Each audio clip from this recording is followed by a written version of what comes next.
Assalamualaikum warahmatullahi wabarakatuh. Salam sejahtera bagi kita semua. Pada pagi ini saya ada di Desa Grinjing, Pagar Alam, Lampung Selatan. Kita melihat tanaman lobak atau merek Green Boss dari Tani Muda Indonesia.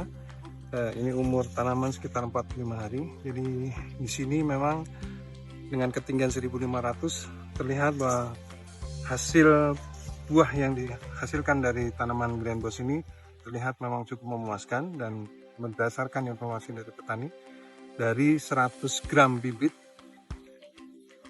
itu yang ditanam itu tidak kurang dalam panenan, itu tidak kurang dari 1 ton.